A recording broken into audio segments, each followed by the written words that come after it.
This film's about capacitors. When you normally see capacitors in everyday use, they're on circuit boards like this. And these are these tiny little nodules that stick out of a circuit board. Here's a slightly bigger version that we put onto a little plate here.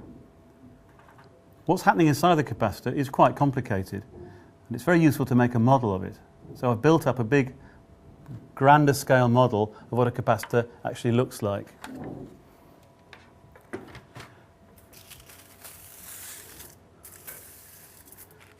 Capacitors are not complicated components. All you need is some aluminium foil, a plastic bin bag, as thin as possible, and another sheet of aluminium foil on top. So we have two sheets of aluminium foil separated by a very thin sheet of plastic. The current cannot pass between the two plates because it is well insulated. You also need a EHT supply. This is one here which goes up to about 5,000 volts. If I connect the EHT supply, it doesn't matter which way around you connect them.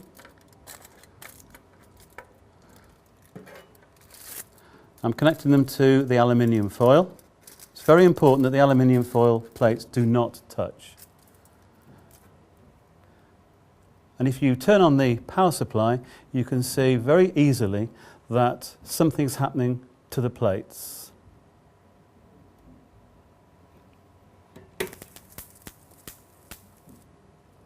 And you can see that the plates are attracted to each other if you look carefully. I'll do that again. I'll separate the plates, switch on the power supply, and you should see the plates being attracted to each other, and you can hear a little bit of crackling. This shows that charge is coming off one of the plates and onto the other, so the capacitor is separating the charge. A lot of textbooks say that it is storing charge. Not true, it is separating the charge. If you increase the voltage now up to 3,000 or 4,000 volts, the electric field will actually break down in the plastic, and you'll see some energy in the form of sparks.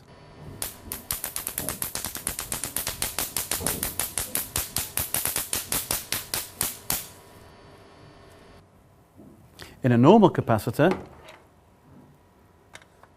one like this, that would obviously not work, and the capacitors will break down. So this is an extreme example, but it does show you that energy is being stored by the capacitor. And you can see and hear the energy.